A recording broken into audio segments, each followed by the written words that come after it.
Hello and welcome to this video. This is AK Chaudhary और आप सबका मैं स्वागत करता हूं आपके अपने इस YouTube channel GS by AK Chaudhary में। मेरे प्यारे साथियों, बहुत लंबा समय हो गया था जहां पर आपसे बातचीत ऑनलाइन माध्यम में नहीं हो पाई थी। ऑफलाइन माध्यम में तो क्लासेस हमारी कंटिन्यू थी, लेकिन ऑनलाइन माध्यम में जो आपको वीडियो लेक्चर्स प्रोवाइड होने थे वो काफ़ी लंबे समय से प्रोवाइड नहीं किए गए थे। इसी दृष्टिकोण से मुझे लगा कि नहीं दिसंबर मंथ का ये करंट अफेयर हमें डिस्कस करना चाहिए। तो अंततः आज के इस वीडियो लेक्चर में हम दिसंबर मंथ का मंथली करंट अफेयर डिस्कस करेंगे। आगे बढ़ें उससे पहले यहाँ पर आप यह जान लीजिए कि यह जो वीडियो लेक्चर आप देखने वाले हैं, यह वीडियो लेक्चर आपके किन एग्जामिनेशन के पॉइंट ऑफ व्यू से इम्पोर्टेंट है। मेरे प्यारे साथियों, आप जो यह वीडियो लेक्चर देख रहे हैं, यह वीडियो लेक्चर आपके MPPSC, MPSI, MP पुलिस, साथ ही साथ में MP पटवारी और MP पुलिस और SSC के जितने भी हमारे एग्जामिनेशन होते हैं, चाहे CGL हो, CHSL हो, इसके साथ साथ जो आपके वनडे एग्जामिनेशन होंगे, इन सारे वनडे एग्जामिनेशन के पॉइंट ऑफ व्यू से यह वीडियो लेक्चर इंपॉर्टेंट होगा। आगे बढ़े उससे पहले यहाँ पर आप यह भी जान लीजिए कि अगर आप छिंदवाड़ा शहर से संबंधित हैं और छिंदवाड़ा शहर में रहकर अगर आप एक बार डेडिकेशन के साथ अपने एग्जाम को तैयार करना चाहते हैं, अगर आप सीरियस हैं अपने एग्जामिनेशन को लेकर, तो हम सब आपका स्वागत करते हैं अपनी ऑफलाइन क्लासेस में। आइए हमारी ऑफलाइन क्लासेस से एक बार जुड़िए। ऑफलाइन क्लासेस की आपको पूरी जानकारी मिल जाएगी हमारे इस कॉन्टेक्ट नंबर में। तो मेरे प्यारे साथियों, अगर आप ऑफलाइन क्लास ज्वाइन करना चाहते हैं तो इस कॉन्टेक्ट नंबर में कॉल कर लीजिए, आपको सारी की सारी जानकारी मिल जाएगी। इस बात की यहाँ पर मेरे द्वारा श्योरिटी है आपके लिए कि आपको अब तक जो बेस्ट क्वालिटी ऑफ कंटेंट नहीं मिला है ऑफलाइन क्लासेस के माध्यम से, वो आपको बेस्ट क्वालिटी ऑफ कंटेंट मिल जाएगा इस ऑफलाइन क्लास में। ओके, चलिए आगे बढ़ते हैं और डिस्कशन प्रारंभ करना चाहेंगे हम अपने करंट अफेयर एनालिसिस में। ये हमारी ऑफलाइन क्लासेस की ही कुछ आपके सामने इमेज रखी गई है। ये ऑफलाइन क्लासेस है जिसमें हजारों बच्चे आज ऑफलाइन माध्यम में पढ़ रहे हैं। चलिए, ये तो बात हो गई ऑफलाइन क्लासेस की। अब स्टार्ट करते हैं और बातचीत प्रारंभ करते हैं हमारा आज का पहला करंट अफेयर क्वेश्चन। मेरे प्यारे साथियों, पहला क्वेश्चन देख लीजिए। अंतरराष्ट्रीय दिव्यांगजन दिवस निम्नलिखित में से किस दिन मनाया जाता है? ऑप्शंस देख लीजिए। ऑप्शन है 10 जनवरी, 12 मार्च, 25 अगस्त, 3 दिसंबर। कीजिए, कमेंट कीजिए इस क्वेश्चन का राइट आंसर क्या होगा। ठीक, मेरे प्यारे प्यारे साथियों, इस बात को ध्यान रखिएगा कि जो 3 दिसंबर है, 3 दिसंबर को प्रतिवर्ष क्या मनाया जाता है? तो 3 दिसंबर को प्रतिवर्ष मनाया जाता है अंतरराष्ट्रीय दिव्यांगजन दिवस। क्यों मनाते हैं यह दिवस? तो याद रखिएगा, दिव्यांगजनों के प्रति जो अवेयरनेस है, जागरूकता है, यह फैलाई जाए, उनके साथ में भेदभाव ना हो, इस दृष्टिकोण से यह दिवस मनाया जाता है। चलिए, इसके कुछ फैक्ट में डिस्कशन कर लेते हैं। मेरे प्यारे प्यारे साथियों, इस बात को समझिए कि 1 तारीख, मेरे प्यारे प्यारे साथियों, इस बात को समझिए कि हर साल 3 दिसंबर को हम क्या मनाते हैं? अंतरराष्ट्रीय दिव्यांगजन दिवस मनाते हैं। ओके, दूसरे पॉइंट में आइए, क्या दिवस मनाया जाता है? तो अंतरराष्ट्रीय दिव्यांगजन दिवस मनाते हैं। कितनी तारीख को मनाते हैं? 3 दिसंबर को मनाया जाता है। और इससे मनाने का उद्देश्य क्या है? तो उद्देश्य है समाज में दिव्यांगजनों के प्रति अवेयरनेस फैलाई जाए, उनका विकास सुनिश्चित किया जाए, इसलिए यह मनाया जाता है। अगर बात करें कौन सा संस्थान इसे मनाता है, तो इस दिवस को मनाने में जो संस्थान हेल्प करता है, इसका नाम है UNO। UNO ने पहली बार यह दिवस कब मनाया था? तो UNO ने पहली बार इस दिवस को मनाया था सन 1992 में। तो मेरे प्यारे साथियों, क्वेश्चन किस तरह से आपसे एग्जामिनर पूछेगा? क्वेश्चन पूछेगा अंतरराष्ट्रीय दिव्यांगजन दिवस किस संस्था के द्वारा मनाया जाता है? राइट आंसर आप लगाने वाले हैं प्यारे साथियों, UNO के द्वारा मनाया जाता है। पहली बात क्लियर। दूसरी बात ध्यान रखना, कब मनाया जाता है? तो 3 दिसंबर को हम यह दिवस मनाते हैं। इसके बाद में याद रखिएगा पहली बार कब मनाया गया था? तो याद रखना पहली बार यह दिवस मनाया गया था 1992 के अंदर। जब हमारी बात यहाँ पर दिवसों पर हो रही है, तो मुझे लगता है आपके एग्जामिनेशन पॉइंट ऑफ व्यू से और भी कुछ महत्वपूर्ण दिवस हैं जिनके बारे में आपको जानकारी होनी चाहिए। मेरे प्यारे साथियों, ध्यान रखिएगा, 1 दिसंबर को हम कौन सा दिवस मनाते हैं? तो आपको जानकारी होनी चाहिए कि 1 दिसंबर को हम मनाते हैं विश्व एड्स दिवस मनाते हैं।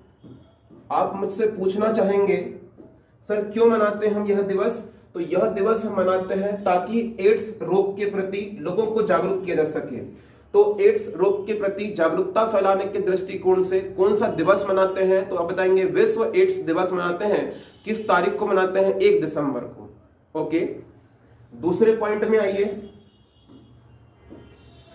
2 दिसंबर को हम कौन सा दिवस मनाते हैं? तो 2 दिसंबर को हम मनाते हैं, ध्यान रखिएगा, पर्यावरण एनवायरमेंट प्रदूषण नियंत्रण दिवस। तो प्रदूषण नियंत्रण दिवस क्यों मनाते हैं मेरे प्यारे साथी? तो एनवायरमेंट में प्रदूषण को कम करने या प्रदूषण के प्रति एक अवेयरनेस फैलाई जाए कि भाई साहब प्रदूषण करना हमारे एनवायरमेंट के लिए नुकसानदायक है। इस दृष्टिकोण से यह दिवस को हम मनाते हैं। तीसरे पॉइंट में आइए, 3 दिसंबर। तो 3 दिसंबर को हम मनाते हैं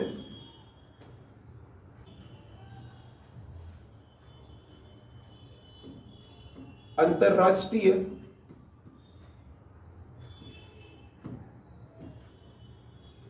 दिव्यांगजन दिवस। तो अंतरराष्ट्रीय दिव्यांगजन दिवस प्रतिवर्ष कब मनाया जाता है? तो ध्यान रखना 3 दिसंबर को मनाया जाता है। तो 3 दिसंबर को हम क्या मना रहे हैं? अंतरराष्ट्रीय दिव्यांगजन दिवस मना रहे हैं। इसके बाद में अगर हम बात करें 4 दिसंबर, तो 4 दिसंबर को हम मनाते हैं, ध्यान रखिएगा, नौसेना दिवस। तो नौसेना दिवस प्रतिवर्ष मनाया जाता है 4 दिसंबर के दिन। क्लियर है मेरी बातें? तो यहां पर हमने ना केवल 3 दिसंबर को डिस्कस किया है, हमने साथ में डिस्कशन किया है कि 1 दिसंबर को क्या मनाते हैं, 2 दिसंबर को क्या मनाते हैं, 3 दिसंबर को कौन सा दिवस मनाया जाता है और 4 दिसंबर को कौन सा दिवस मनाया जाता है। क्लियर है मेरी बातें? चलिए आगे बढ़ते हैं, डिस्कशन करते हैं हमारे आज के दूसरे क्वेश्चन की ओर। दूसरा क्वेश्चन देख लीजिए मेरे प्यारे साथियों। क्वेश्चन है, असम राज्य सरकार ने राज्य का सर्वोच्च सम्मान असम वैभव निम्नलिखित में से किसे प्रदान करने की घोषणा की है? ऑप्शंस देख लीजिए। ऑप्शंस क्या क्या है? तो मेरे प्यारे साथियों, पहला ऑप्शन है रतन टाटा, दूसरे ऑप्शन है साइरस मिस्त्री जी, तीसरा ऑप्शन है नटराजन चंद्रशेखरन, चौथा ऑप्शन है राजेश गोपीनाथ। इस क्वेश्चन का राइट क्या आंसर होगा बताइए? ठीक है, बिल्कुल ठीक है। ध्यान रखिएगा, इस क्वेश्चन का राइट आंसर है मेरे प्यारे प्यारे साथियों, ध्यान रखिएगा, Ratan Tata, option number A. तो रतन टाटा को असम राज्य सरकार ने कौन सा सर्वोच्च सम्मान दिया है? असम वैभव। तो मेरे प्यारे साथियों, सबसे पहले तो यहां पर आप ये समझिए कि रतन टाटा को कौन सा अवार्ड दिया गया है? असम वैभव। किस राज्य का सर्वोच्च सम्मान है? असम राज्य का सर्वोच्च सम्मान है। क्लियर है मेरी बातें? ये देखिए रतन टाटा जी हैं, इनके बारे में कुछ जानकारी हम निकालते हैं। देखिए रतन टाटा जी को यह अवार्ड प्रदान किया जाएगा। असम के मुख्यमंत्री हैं वर्तमान में, जिनका नाम है हेमंत बिस्वा शर्मा। इन्होंने रतन टाटा को यह अवार्ड दिए जाने की घोषणा की है। अवार्ड का नाम क्या है? असम वैभव है। इंपॉर्टेंट है, ध्यान रखिएगा। इसके बाद में हम बात करें तो ध्यान रखना क्यों इन्हें यह अवार्ड दिया गया है। तो यहां पर आपके लिए इंपॉर्टेंट है कि इन्होंने वर्ष 2018 में कैंसर, 18-19 में याद रखना, कैंसर रोगियों की देखभाल करने के लिए कुछ इकाइयां यानी कि स्वास्थ्य इकाइयां यहां पर स्थापित की थी। इसलिए इन्हें यह अवार्ड दिए जाने की घोषणा की गई है। कहने का मतलब यह है कि इन्होंने वर्ष 2018-19 में कैंसर रोगियों की देखभाल के लिए कुछ स्वास्थ्य यूनिट यहां पर स्थापित की थी, असम राज्य में स्थापित की थी। दैट्स वाई असम राज्य इनको यह अवार्ड दे रहा है। इसके पीछे जो दूसरा दृष्टिकोण निकल कर आता है वह यह निकल कर आता है कि जब भी आप किसी बड़े उद्योगपति को इस प्रकार का सम्मान देंगे तो कहीं ना कहीं वो व्यक्ति आपके राज्य में और इन्वेस्टमेंट करेगा, जिससे रोजगार की समस्या खत्म हो जाएगी, जिससे इन्वेस्टमेंट की समस्या खत्म हो जाएगी और डेवलपमेंट काम तेज गति से हो पाएंगे। दैट्स वाई इन्हें यह पुरस्कार दिया गया है। और खैर आप सब जानते हैं रतन टाटा जी को, कि आप सब जानते हैं रतन टाटा जी को, भारत के विकास में इनका जो योगदान रहा है वो निसंदेह सराहनीय रहा है और इस बात को हम सब भारतीय जानते हैं। ओके, यहां पर हम बात करना चाहेंगे असम की ऊपर। तो मेरे प्यारे साथियों, अगर हम चर्चा करें असम की, यहां पर हम बात करना चाह रहे हैं असम राज्य की। मेरे प्यारे साथियों, पहले समझिए असम राज्य को। तो ध्यान रखना, यह भारत का क्या है तो बताएंगे, पूर्वोत्तर राज्य है। यह भारत का पूर्वोत्तर राज्य है। मेरे कहने का मतलब है कि जो भारत में 7 सिस्टर्स राज्य हैं, उन राज्यों में से एक राज्य कौन सा हमारा बताएंगे, असम राज्य है। पहली बात क्लियर। दूसरी बात ध्यान रखना, अगर हम बात करें इसकी राजधानी, असम राज्य की राजधानी क्या है, तो मेरे प्यारे साथियों ध्यान रखिएगा, असम राज्य की राजधानी है दिसपुर। दिसपुर। इसके बाद में अगर हम चर्चा करें कि असम राज्य के वर्तमान में सीएम कौन है, तो आप पहले ही जान चुके हैं कि असम राज्य के वर्तमान में सीएम है हेमंत बिस्वा शर्मा जी। तो हेमंत बिस्वा शर्मा जी क्या है आप बताएंगे, असम राज्य के बताएंगे सीएम है। बात कर लेते हैं गवर्नर की। तो मेरे प्यारे साथियों ध्यान रखना, गवर्नर की, तो गवर्नर के पद पर विराजमान है जगदीश मुखी।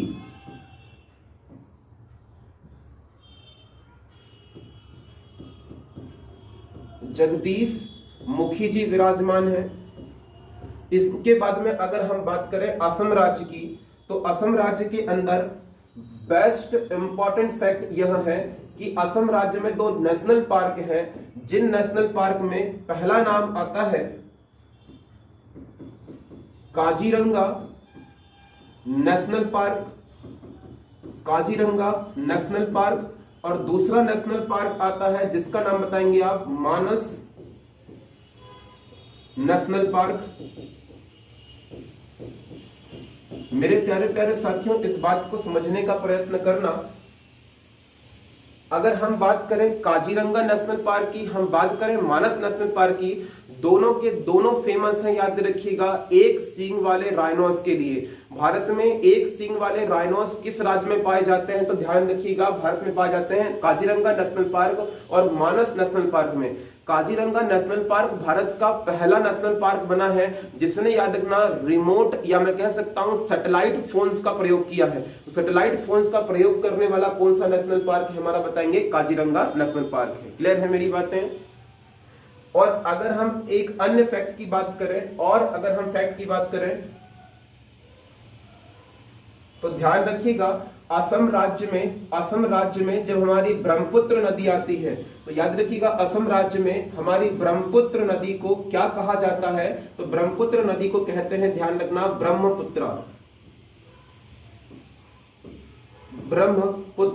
तो ध्यान रखिएगा, आप बोलेंगे सर ये कौन सी बात हुई, तो ब्रह्मपुत्र को ब्रह्मपुत्र नदी ही तो कहेंगे। नहीं मेरे प्यारे साथियों, इस बात को समझिए, ब्रह्मपुत्र नदी का जब उद्गम होता है कहां से, तो आप बताएंगे तिब्बत से होता है, और तिब्बत से जब ये निकलती है तो इसको कहते हैं, याद रखिएगा, सांगपो नदी। लेकिन जब यह नदी पहुंचती है अरुणाचल प्रदेश में तो यह कहलाती है दिहांग। लेकिन यही नदी जब असम राज्य में पहुंचती है तब इसे पहली बार कहा जाता है ब्रह्मपुत्र नदी। तो क्वेश्चन एग्जामिनर आपसे ये पूछता है कि बताइए भारत के किस राज्य में ब्रह्मपुत्र नदी को ब्रह्मपुत्र नदी कहते हैं, तो ध्यान रखना, असम राज्य में कहते हैं और किसी राज्य में नहीं कहते हैं। क्लियर है मेरी बातें। मेरे प्यारे साथियों, मेरे कहने का मतलब यहां पर यह था कि जब आप करंट अफेयर पढ़ते हुए चले तो करंट अफेयर के अंदर ही डिटेल डिस्कशन करते हुए चले।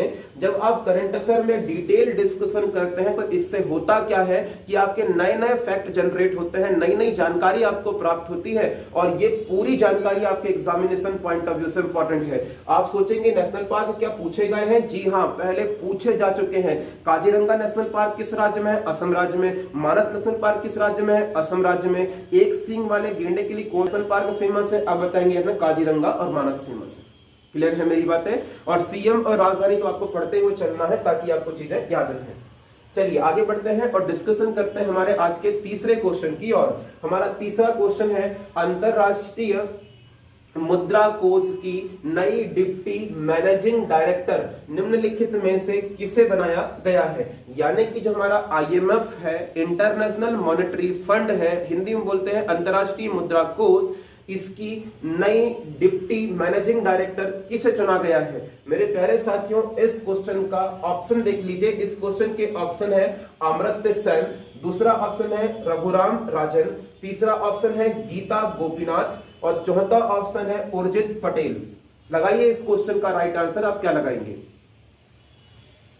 ओके, ठीक है मेरे प्यारे साथियों, इस क्वेश्चन का राइट आंसर है गीता गोपीनाथ। तो गीता गोपीनाथ जी को चुना गया है, आप बताएंगे, याद रखना, अंतरराष्ट्रीय मुद्रा कोष की नई डिप्टी मैनेजिंग डायरेक्टर। ओके, तो ये है गीता गोपीनाथ जी, याद रखिएगा। और इन्हें चुना गया है आईएमएफ की नई डिप्टी मैनेजिंग डायरेक्टर। ठीक, अगर हम बात करें आईएमएफ की, तो मेरे प्यारे प्यारे साथियों ध्यान रखना, आईएमएफ का फुल फॉर्म क्या होता है? तो आईएमएफ का फुल फॉर्म है मेरे प्यारे साथियों, ध्यान रखिएगा, अंतरराष्ट्रीय मुद्रा कोष। अंतरराष्ट्रीय मुद्रा कोष। और अगर हम बात करें अंतरराष्ट्रीय मुद्रा कोष की, तो इसकी स्थापना कब हुई थी? तो मेरे प्यारे साथियों ध्यान रखिएगा, इसकी स्थापना की गई थी जुलाई 1944 में। लेकिन इसको लेकर जो संधि हुई है, मैं कह सकता हूं जो साइन हुए हैं, संधि हुई है, ये संधि हुई है 27 दिसंबर सन 1945 में, 1945 में। क्लियर है मेरी बातें?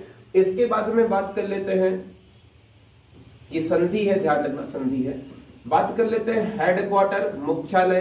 तो इसका हेडक्वार्टर है, याद रखना, California, California USA, California USA, ध्यान रखना इसका हेडक्वार्टर है। और आप बताएंगे एमडी के पद पर कौन विराजमान है? तो एमडी के पद पर आप सब जानते हैं कि कौन विराजमान है, गीता गोपीनाथ जी विराजमान है। ओके, क्लियर है मेरे प्यारे साथियों? चलिए अब आगे बढ़ते हैं, डिस्कशन करते हैं हमारे नेक्स्ट क्वेश्चन की ओर। हमारा आज का 5वां क्वेश्चन देख लीजिए। 5वां क्वेश्चन है, भारत G20 तोरिका में शामिल हुआ है। भारत के अलावा G20 तोरिका में शामिल अन्य 2 देश कौन से हैं? ऑप्शंस देख लीजिए, इटली और इंग्लैंड है, अमेरिका और इंग्लैंड है, इंडोनेशिया और इटली है, या फिर इंडोनेशिया और इंग्लैंड है। लगाइए इस क्वेश्चन का राइट आंसर, आप क्या लगाएंगे?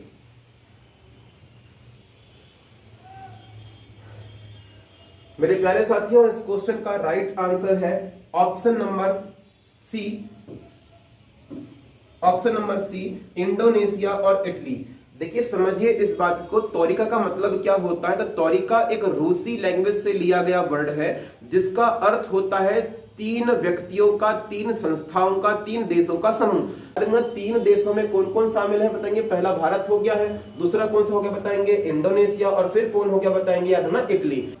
देखिए तोरिका में जो 3 देश शामिल होते हैं, उनकी क्वालिटी ये है कि जो देश पिछली बार अध्यक्ष रहा है, एक देश वो शामिल होगा, जो अगली बार अध्यक्षता करने वाला है G20 की, दूसरा देश वो शामिल होगा, और उसके बाद जो अध्यक्ष बनने वाला है, तीसरा देश वो शामिल होगा। मेरे कहने का मतलब है G20 देश की जो अध्यक्षता करता है, यानी कि पिछली बार जिसने अध्यक्षता किया है वो एक देश हो गया, अगली बार जो अध्यक्षता करेगा वो एक देश हो गया, और उसके बाद जो अध्यक्षता करने वाला देश होगा, एक तरह से वो तीसरा देश होगा।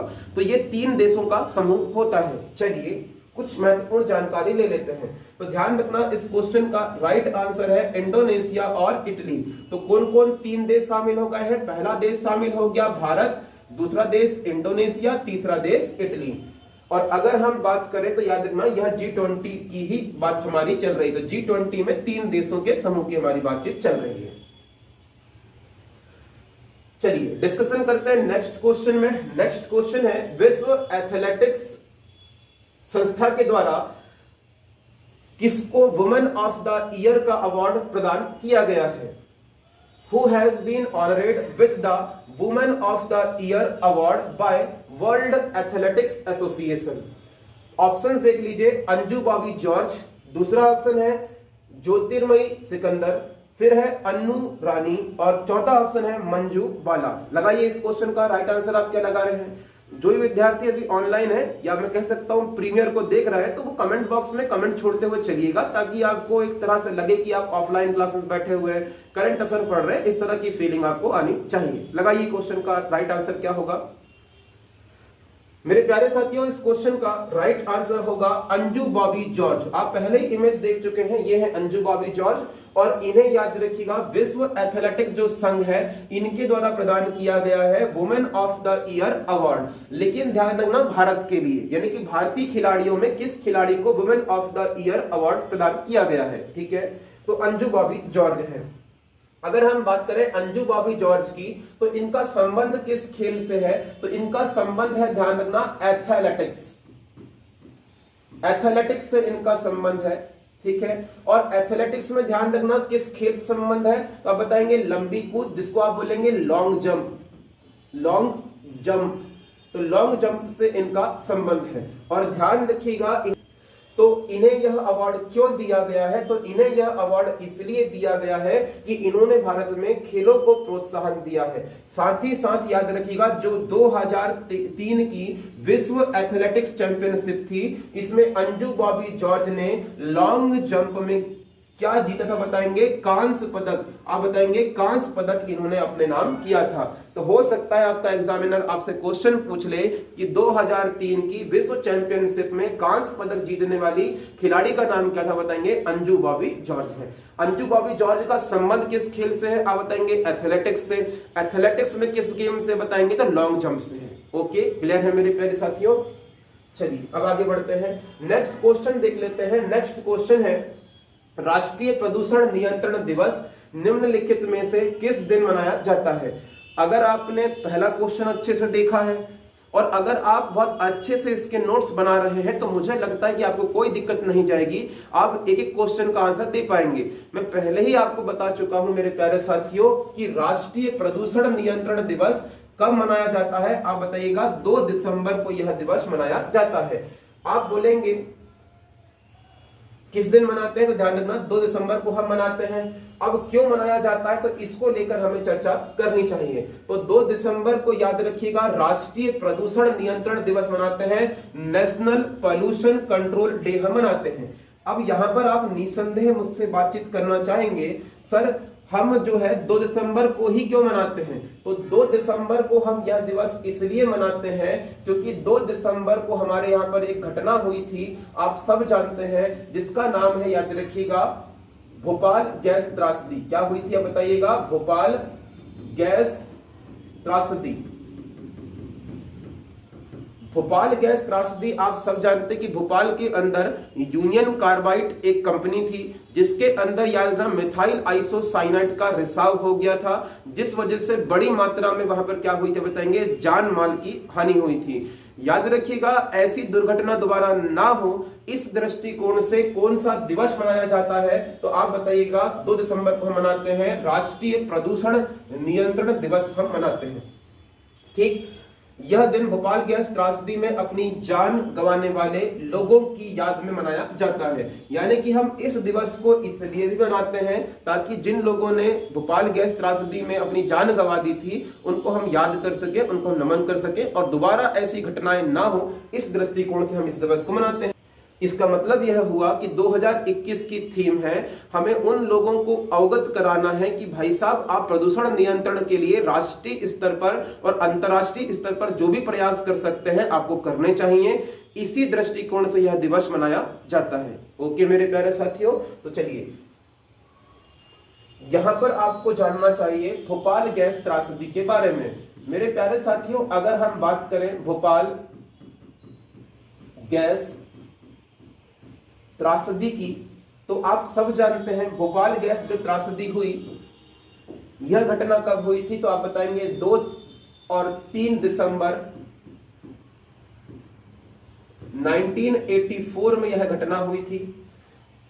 कहां पर हुई थी, आप सब जानते हैं, भोपाल में यह घटना हुई थी। कंपनी का नाम क्या था, तो मेरे प्यारे साथियों कंपनी का नाम था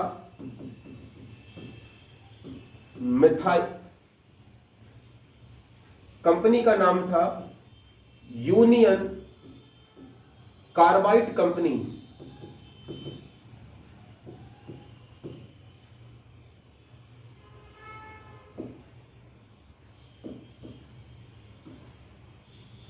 यूनियन कार्बाइड कंपनी।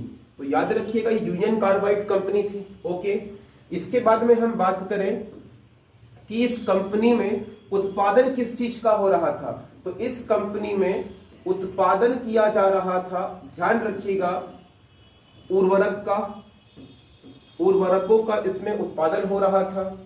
इसके बाद में बात करें तो रिसाव किस गैस का हुआ था, कौन सी गैस का रिसाव हुआ था, तो गैस का रिसाव हुआ था मिथाइल आइसोसाइनाइट, मिथाइल आइसोसाइनाइट। तो मिथाइल आइसोसाइनाइट गैस का रिसाव हुआ था और ये क्वेश्चन आपके एग्जामिनेशन में 10 बार पूछा जा चुका है, ध्यान रखिएगा। इसके बाद में अगर हम चर्चा करें कि इस समय मध्य प्रदेश के सीएम कौन थे, तो इस समय मध्य प्रदेश के जो सीएम थे इनका नाम ध्यान रखिएगा अर्जुन सिंह। कौन थे बताएंगे, अर्जुन सिंह।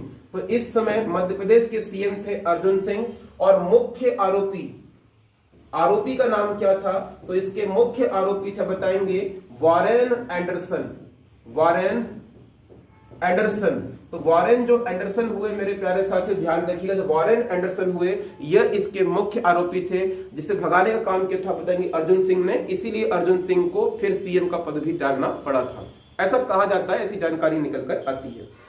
तो मेरे प्यारे साथियों यहां पर जो आपने फैक्ट डिस्कस करे हैं, यह फैक्ट आपके हर एक एग्जामिनेशन के पॉइंट ऑफ व्यू से इंपॉर्टेंट है। क्या क्वेश्चन पूछे जा चुके हैं यहां से, तो यहां से आपके एग्जामिनेशन में क्वेश्चन पूछे जा चुके हैं कि भाई साहब भोपाल गैस त्रासदी की घटना कब हुई थी, तो 2 से 3 दिसंबर 1984 को हुई थी। कहां पर हुई थी, भोपाल में हुई थी। बात कर लेते हैं इसके बाद में कि भाई साहब इस कंपनी का नाम क्या था, बताएंगे यूनियन कार्बाइड कंपनी थी। किस गैस का रिसाव हुआ था, तो ध्यान रखना मिथाइल आइसोसाइनाइड का रिसाव हुआ था। बात कर लेते हैं कि सीएम का नाम क्या था, इस समय मध्य प्रदेश के सीएम कौन थे, तो इस समय मध्य प्रदेश के सीएम थे जिनका नाम था अर्जुन सिंह। ओके, तो ये सारे फैक्ट ध्यान रखिएगा, ये फैक्ट आ चुके हैं आपके एग्जामिनेशन में। आगे बढ़ते हैं, डिस्कशन करते हैं नेक्स्ट क्वेश्चन में। नेक्स्ट क्वेश्चन है फॉर्च्यून इंडिया ने भारत की टॉप 100 सबसे शक्तिशाली महिलाओं की सूची जारी की है। इस लिस्ट में प्रथम स्थान पर किसे जगह दी गई है, ऑप्शंस देख लीजिए, किरण मजूमदार शॉ को, निर्मला सीतारमण को, अरुंधति भट्टाचार्य को या गीता गोपीनाथ को। तो मेरे प्यारे साथियों इस क्वेश्चन का राइट आंसर है option number B, Nirmala Sitharaman. तो निर्मला सीतारमण जी को याद रखिएगा फॉर्च्यून इंडिया ने भारत की सबसे शक्तिशाली महिला बताया है। अगर हम बात करें गीता गोपीनाथ जी की, तो गीता गोपीनाथ जी अभी हाल ही में कहां पर चुनी गई हैं, तो गीता गोपीनाथ जी की नियुक्ति की गई है, आप सब जानते हैं आईएमएफ में। कहां पर की गई है, आईएमएफ में। और आईएमएफ में याद रखना जो इनकी एमडी है, मैनेजिंग डायरेक्टर है, इस पद पर इनकी नियुक्ति की गई है। ओके, चलिए, तो याद रखना फॉर्च्यून इंडिया ने एक लिस्ट जारी की है जिसमें पहला स्थान निर्मला सीतारमण जी को प्राप्त हुआ है। तो याद रखिएगा ये है निर्मला सीतारमण जी। दूसरे नंबर पर इस लिस्ट में शामिल है नीता अंबानी जी और तीसरे नंबर पर इसमें शामिल है बताएंगे सौम्या स्वामीनाथन। तो 3 महिलाओं के नाम ध्यान रखिएगा। 3 महिलाओं में पहली महिला है निर्मला सीतारमण जी, दूसरे नंबर पर है नीता अंबानी जी और तीसरे नंबर पर आप बताएंगे कौन है, सौम्या स्वामीनाथन है। ओके, क्लियर है। चलिए आगे बढ़ते हैं, डिस्कशन करते हैं नेक्स्ट पॉइंट की ओर। ठीक, अगर हम बात करें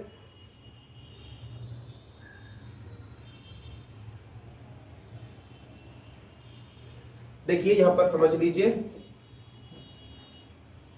चलिए अब यहां पर डिस्कशन कर लेते हैं कि किसने यह रिपोर्ट जारी की है, किसने यह लिस्ट जारी की है। यहां पर अगर हम बात करें कि यह लिस्ट किसने जारी की है, तो यह लिस्ट जारी की है आप सब जानते हैं फॉर्च्यून इंडिया। फॉर्च्यून इंडिया ने यह लिस्ट जारी की है। कुल कितनी महिलाओं की लिस्ट जारी की है, आप बताएंगे 50 शक्तिशाली महिलाओं की लिस्ट जारी की है। इसमें याद रखिएगा पहले नंबर पर कौन है, तो पहले नंबर पर आप बताएंगे निर्मला सीतारमण जी, निर्मला सीतारमण जी हैं। ये क्या है तो आप सब जानते हैं, भारत की पहली पूर्णकालिक, भारत की पहली पूर्णकालिक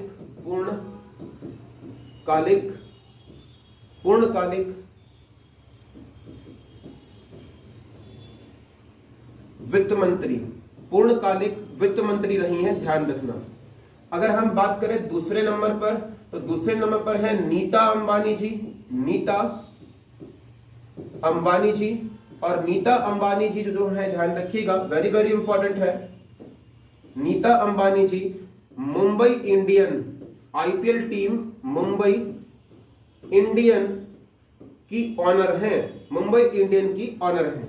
और तीसरे नंबर पर अगर हम बातचीत करें मेरे प्यारे साथियों, जिनका नाम है सौम्या स्वामीनाथन, तो सौम्या स्वामीनाथन है, ध्यान रखना, WHO में चीफ साइंटिस्ट। तो WHO में चीफ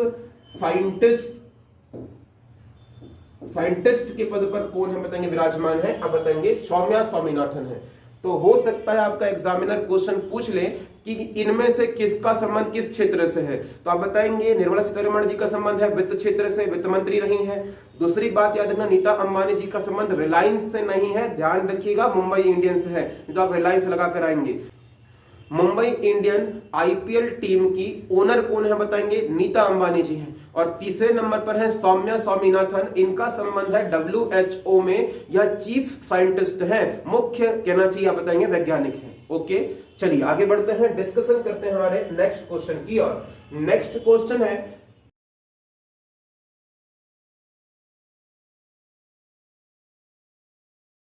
इकोनॉमिस्ट इंटेलिजेंस यूनिट की ताजा रिपोर्ट के अनुसार दुनिया का सबसे महंगा शहर कौन सा है। ऑप्शंस देख लीजिए, हांगकांग, न्यूयॉर्क, ओसाका, और ऑप्शन नंबर डी है तेल अवीव। इस क्वेश्चन के लगाइए, इस क्वेश्चन का राइट आंसर क्या होगा मेरे प्यारे साथियों। इस क्वेश्चन का राइट आंसर है ऑप्शन नंबर डी, तेल अवीव। तेल अवीव याद रखना किस देश का एक शहर है, तो बताएंगे इजराइल। तो इजराइल का एक शहर है, ध्यान रखिएगा, तेल अवीव। और याद रखना यह दुनिया का सबसे महंगा शहर है, याद रखिएगा, पूरे विश्व में। बात करें ये रिपोर्ट किसने जारी की है, तो इकोनॉमिस्ट इंटेलिजेंस यूनिट ने यह लिस्ट जारी की है।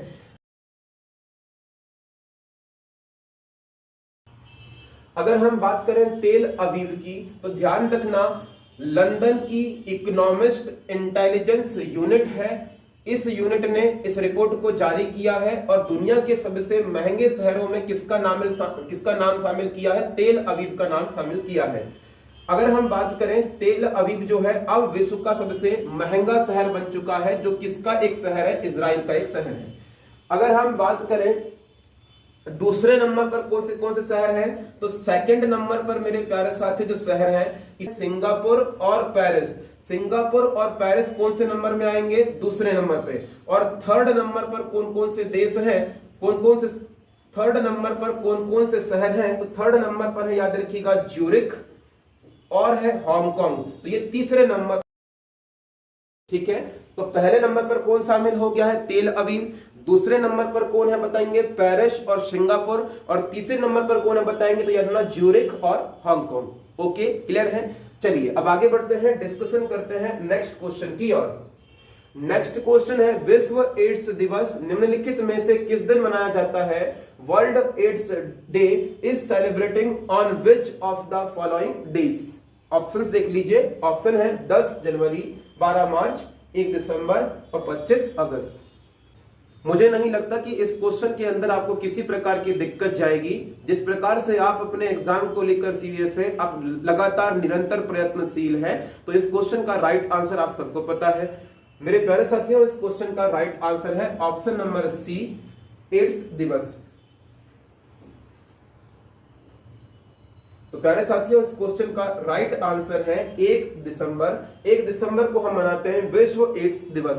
तो एड्स दिवस मनाया जाता है बताएंगे 1 दिसंबर को। ओके, चलिए बात कर लेते हैं यहां पर। विश्व एड्स दिवस मनाया जाता है 1 दिसंबर को।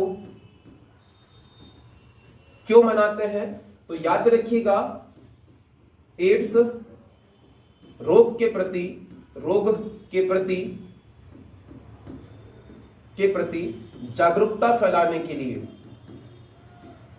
To create awareness about AIDS disease. तो एड्स रोग के प्रति जागरूकता फैलाने के उद्देश्य से यह दिवस मनाया जाता है। अगर हम बात करें इसका आयोजक कौन है, इसे कौन मनाता है, तो ध्यान रखिएगा WHO और इसके जो सहयोगी संगठन है इसके सहयोग से यह दिवस मनाया जाता है। अगर हम बात करें जो एड्स रोग है, एड्स रोग है यह किससे फैलता है, तो ध्यान रखना यह फैलता है वायरस से। और वायरस का नाम क्या है, तो ध्यान रखना इस वायरस का नाम है HIV। क्या है बताएंगे, HIV।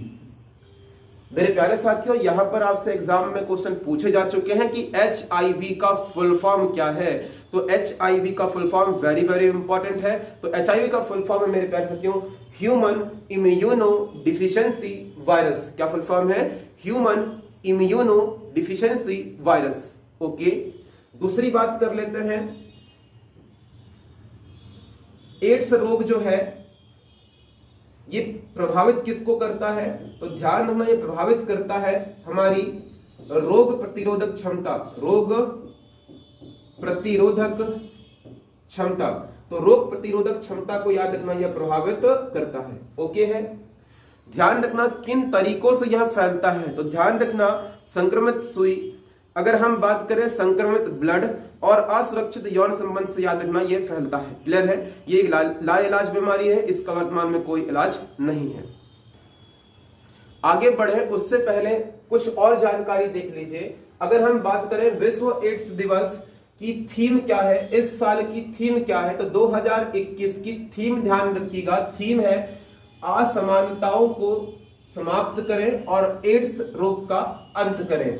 असमानताओं को समाप्त करें और एड्स का अंत करें, ये इसकी थीम है। और अगर आपसे पूछता है कि पहली बार विश्व एड्स दिवस कब मनाया गया था, तो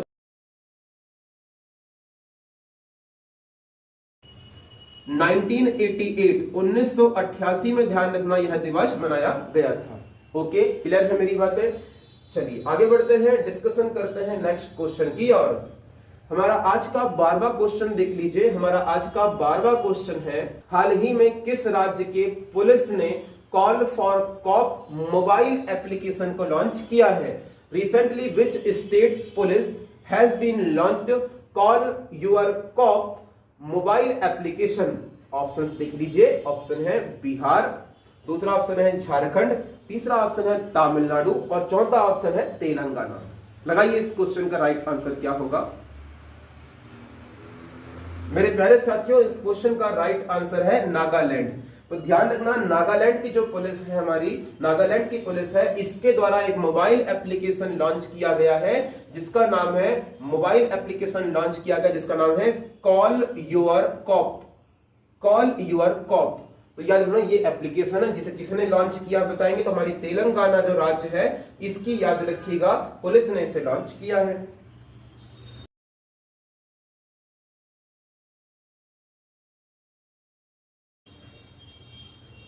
यहां पर हम आगे बढ़े उससे पहले आप यह जान लीजिए कि यह एप्लीकेशन क्यों लॉन्च किया गया है, इसके पीछे उद्देश्य क्या है।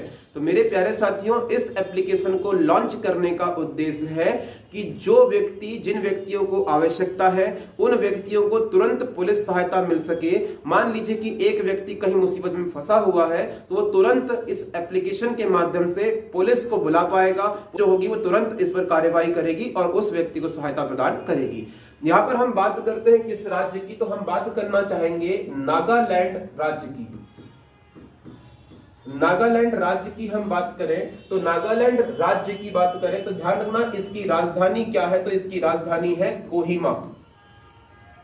इसकी राजधानी है कोहिमा और ध्यान रखना इसकी आधिकारिक भाषा, इसकी आधिकारिक जो भाषा है वो आप बताएंगे क्या है, अंग्रेजी। क्या है बताइएगा, अंग्रेजी, इंग्लिश। तो मेरे प्यारे साथियों, कई बार एग्जाम में क्वेश्चन पूछा जा चुका है कि भारत का वह कौन सा राज्य है जिसकी आधिकारिक भाषा इंग्लिश है, तो ध्यान रखना कौन सा, हमारा नागालैंड है। और नागालैंड भी ध्यान रखना हमारे 7 सिस्टर्स के अंतर्गत ही आता है। ठीक है, चलिए आगे बढ़ते हैं, डिस्कशन करते हैं नेक्स्ट क्वेश्चन की ओर। क्वेश्चन है, अरुणाचल प्रदेश सरकार ने निम्नलिखित में से किस फिल्म अभिनेता को राज्य का नया ब्रांड एम्बेसडर नियुक्त किया है? Arunachal Pradesh government has appointed which of the following film actor as the new brand ambassador of the state? Options देख लीजिए, सलमान खान, दूसरा ऑप्शन है संजय दत्त, तीसरा ऑप्शन है अजय देवगन और चौथा ऑप्शन है शाहरुख खान। मेरे प्यारे साथियों, इस क्वेश्चन का राइट आंसर आप सब जानते हैं क्या है? संजय दत्त। तो याद रखना, इस क्वेश्चन का राइट आंसर है संजय दत्त। तो संजय दत्त को ध्यान रखना, अरुणाचल प्रदेश का बताएंगे ब्रांड एम्बेसडर चुना गया है। ठीक, अगर हम बातचीत करें तो याद रखना, बॉलीवुड अभिनेता है जिनका नाम है संजय दत्त, इन्हें अरुणाचल प्रदेश का बताएंगे क्या चुना गया? बताएंगे ब्रांड एम्बेसडर चुना गया है। ये किस तारीख को चुने गए? ध्यान रखना, अरुणाचल प्रदेश का जो नामकरण की 50वीं वर्षगांठ थी या सालगिरह थी, इस अवसर पर इन्हें अपना ब्रांड एम्बेसडर बनाया है अरुणाचल प्रदेश ने। अगर हम बात करें अरुणाचल प्रदेश राज्य की, तो ध्यान रखना, इस राज्य की राजधानी की बात करें तो राजधानी है, आप सब जानते हैं, ईटानगर। क्या है? ईटानगर। और अगर हम चर्चा करें अरुणाचल प्रदेश की, तो अरुणाचल प्रदेश भारत का सबसे पूर्वी राज्य है। भारत का सबसे पूर्वी राज्य है। और ध्यान रखना, भारत में सबसे पहले सूर्योदय की घटना कहां पर होती है? तो भारत में सबसे पहले जो सूर्योदय है,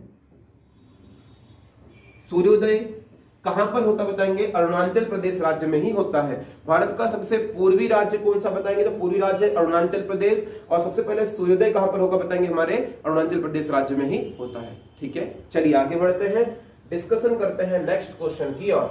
हमारा आज का 14वां क्वेश्चन है, किस मशहूर फुटबॉलर ने रिकॉर्ड 7वीं बार सर्वश्रेष्ठ फुटबॉलर बॉलोन d'Or अवार्ड जीत लिया है? ऑप्शंस देख लीजिए, Which famous footballer has won the Ballon d'Or award for the best footballer for a record 7 times? Options देख लीजिए, ऑप्शन है क्रिस्टियानो रोनाल्डो, दूसरा ऑप्शन है सुनील छेत्री, तीसरा ऑप्शन है नेमार और चौथा ऑप्शन है लियोनेल मेसी। लगाइए इस क्वेश्चन का राइट आंसर क्या होगा? मेरे प्यारे साथियों, इस क्वेश्चन का राइट आंसर है Lionel Messi. Option number D is right answer. तो ध्यान रखना, लियोनेल मेसी को यह अवार्ड दिया गया है और कौन सी बार दिया गया बताएंगे? तो 7वीं बार इन्हें यह अवार्ड प्रदान किया गया है। चलिए देख लेते हैं किससे यह अवार्ड दिया गया है। तो लियोनेल मेसी को यह अवार्ड दिया गया है। कौन सी बार दिया गया बताएंगे? तो 7वीं बार यह अवार्ड दिया गया है। अवार्ड का नाम क्या है? तो थोड़ा सा यहां पर अवार्ड का नाम ध्यान रखिएगा। अवार्ड का नाम है बैलोन d'Or अवार्ड 2021। और किस टीम से संबंध है इनका? तो अर्जेंटीना टीम के स्टार फुटबॉलर है, ध्यान रखिएगा। और अगर हम बात करें लियोनेल मेसी की, तो यह इस अवार्ड को सबसे ज्यादा बार जीतने वाले खिलाड़ी बन चुके हैं। कितने बार जीत चुके हैं यह अवार्ड को? तो बताएंगे 7 बार जीत चुके हैं। ओके, अगर हम बात करें दूसरे नंबर पर कौन से खिलाड़ी आते हैं, तो दूसरे नंबर पर खिलाड़ी आते हैं जिनका नाम है क्रिस्टियानो रोनाल्डो। और क्रिस्टियानो रोनाल्डो ने इस खिताब को जीता है लगभग 5वीं बार। तो 5 बार जीत चुके हैं क्रिस्टियानो रोनाल्डो और याद रखना 7 बार जीत चुके हैं लियोनेल मेसी। आप बोलेंगे सर ठीक है, कोई दिक्कत नहीं, किसने अवार्ड जीता है, हम समझ में आ गया बात, लेकिन आप ये बताइए कि यह अवार्ड देते क्यों हैं? तो ध्यान रखना, यह अवार्ड दिया जाता है पेरिस की एक संस्था के द्वारा। और यह संस्था यह अवार्ड उन खिलाड़ियों को देती है जिन खिलाड़ियों ने एक टीम से खेलते हुए सर्वश्रेष्ठ प्रदर्शन दिया हो एक टूर्नामेंट में या अपनी लाइफ में। तो ध्यान रखना, तब इनको यह अवार्ड प्रदान किया जाता है। तो ध्यान रखिएगा, इसलिए यह अवार्ड देते हैं। आगे बात करें, चलिए अब हमारा आज का 15वां क्वेश्चन देख लीजिए। 15वां क्वेश्चन है, अरुणाचल प्रदेश ने अभी हाल ही में भारत का कौन सा पहला प्रमाणित जैविक फल लॉन्च किया है? ऑप्शन देख लीजिए, तरबूज, दूसरा ऑप्शन है संतरा, तीसरा ऑप्शन है कीवी और चौथा ऑप्शन है सेब। मेरे प्यारे साथियों, इस क्वेश्चन का राइट आंसर है कीवी। कीवी कैसा दिखता है? तो ये देख लीजिए, कीवी इस तरह से दिखता है। और कीवी भारत का, ध्यान रखना भारत का है इसलिए इंपॉर्टेंट है, भारत का पहला जैविक प्रमाणित जो जैविक फल है वो कौन सा बताएंगे, कीवी बन चुका है। अगर हम बात करें किस राज्य सरकार ने इसे अनाउंस किया तो बताएंगे अरुणाचल प्रदेश ने इसे अनाउंस किया है। तो कीवी को जैविक प्रमाणित फल घोषित कर दिया गया है। कितनी तारीख को किया गया बताएंगे, तो याद रखना 28 नवंबर को घोषित किया गया है। और याद रखिएगा अगर हम बात करें किस राज्य सरकार ने अनाउंसमेंट की बताएंगे अरुणाचल प्रदेश ने इसकी अनाउंसमेंट की है। ओके, चलिए आगे बढ़ते हैं और डिस्कशन करते हैं हमारे आज के 16वें क्वेश्चन की। और हमारा आज का 16वां क्वेश्चन है ट्विटर के नए मुख्य कार्यकारी अधिकारी अर्थात सीईओ के रूप में निम्नलिखित में से किसकी नियुक्ति की गई है। मतलब ये हुआ कि ट्विटर कंपनी में सीईओ के पद पर कौन चुने गए हैं। Who among the following has been appointed as the new chief executive officer CEO of Twitter? Options देख लीजिए। ऑप्शन है पराग अग्रवाल, दूसरा ऑप्शन है राहुल सचदेवा, तीसरा ऑप्शन ध्यान रखिएगा मोहन अग्रवाल और चौथा ऑप्शन है अनिल अग्निहोत्री। लगाइए इस क्वेश्चन का राइट आंसर क्या होगा। मेरे प्यारे साथियों, इस क्वेश्चन का राइट आंसर जैसा कि आप सब जानते हैं पराग अग्रवाल जी हैं। तो पराग अग्रवाल जी ध्यान रखना सीईओ चुने गए हैं किसके, ट्विटर कंपनी के। ये रहे पराग अग्रवाल जी। पराग अग्रवाल जी चुने गए हैं सीईओ ऑफ ट्विटर कंपनी। अगर हम बात करें तो पराग अग्रवाल को इस पद पर नियुक्त किया गया है। यह किसका स्थान लेंगे, तो जैक डॉर्सी का यह स्थान लेंगे। तो इसके पहले कौन थे सीईओ, तो जैक डॉर्सी थे। ओके, अब कौन सीईओ बन चुके हैं, पराग अग्रवाल जी बन चुके हैं। और पराग अग्रवाल जी का संबंध किस देश से है बताएंगे, तो भारत देश से। तो ध्यान रखना भारत देश के यह नागरिक है, यानी कि भारत के मूल भारत का है इनका। और अगर हम बात करें कि इन्होंने भारत में कहां से एजुकेशन ली है, तो इन्होंने आईआईटी बॉम्बे से इन्होंने अपनी एजुकेशन ली है। और अगर हम बात करें इन्होंने पीएचडी की है बताएंगे स्टैनफोर्ड यूनिवर्सिटी।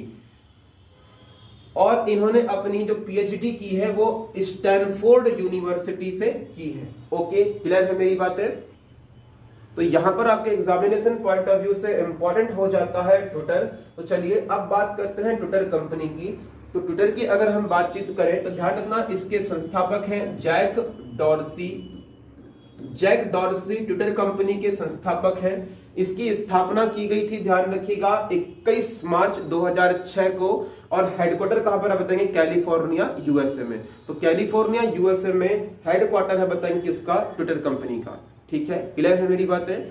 चलिए आगे बढ़ते हैं, डिस्कशन करते हैं नेक्स्ट क्वेश्चन की। और हमारा आज का 16वां क्वेश्चन है भारतीय नौसेना के नए प्रमुख के रूप में निम्नलिखित में से किसने पदभार संभाल लिया है। मेरे प्यारे साथियों, क्वेश्चन पूछ रहा है who among the following has been taken over as the new chief of Indian navy. Options देख लीजिए। Vice admiral R Rajkumar, vice admiral Adhir Arora, तीसरा ऑप्शन है vice admiral R Hari Kumar और चौथा ऑप्शन है वाइस एडमिरल नवजीत सिंह। लगाइए इस क्वेश्चन का राइट आंसर क्या होगा। ठीक है, इस क्वेश्चन का राइट आंसर है option number C vice admiral R Hari Kumar. ठीक है, तो आर हरि कुमार जी बने हैं कहां के बताएंगे, भारतीय नौसेना के चीफ नियुक्त किए गए हैं। अगर हम बात करें कि वाइस एडमिरल है जिनका नाम है आर हरि कुमार, इन्होंने 30 नवंबर को याद रखिएगा भारतीय नौसेना के प्रमुख के रूप में पदभार ग्रहण किया है। इन्होंने किसका स्थान लिया है, किसे रिप्लेस किया बताएंगे, करमवीर सिंह जी को इन्होंने रिप्लेस किया है। और अगर हम बात करें इनका जन्म कब हुआ था, तो इनका जन्म हुआ था 1962 में और ये भारतीय नौसेना में शामिल हुए थे याद रखिएगा 1983 में। लंबे समय तक इन्होंने काम किया है, बताएंगे लगभग इनका 38 साल का करियर है इंडियन नेवी के अंतर्गत। और उसके बाद कहां नियुक्त हुए हैं बताएंगे, इंडियन नेवी में नियुक्त हुए हैं। यहां पर आप सबसे मेरा क्वेश्चन है कि आप कमेंट बॉक्स में कमेंट कीजिए कि भारतीय नौसेना का स्थापना दिवस प्रतिवर्ष कब मनाते हैं, यानी नौसेना अपना स्थापना दिवस प्रतिवर्ष कब मनाती है। इस क्वेश्चन का राइट आंसर आप कमेंट कीजिएगा। ओके, भारत के कौन से स्पिनर भारत के लिए सबसे ज्यादा विकेट लेने के मामले में अनिल कुंबले और कपिल देव के बाद तीसरे स्थान पर पहुंच गए हैं? Which Indian spinner has reached the third place after Anil Kumble and Kapil Dev in term of taken most wicket for India? Option देख लीजिए, वॉशिंगटन सुंदर, दूसरा ऑप्शन है श्रेयस गोपाल, तीसरा ऑप्शन है राहुल चहार और चौथा ऑप्शन है रविचंद्रन अश्विन। लगाइए इस क्वेश्चन का राइट आंसर क्या होगा।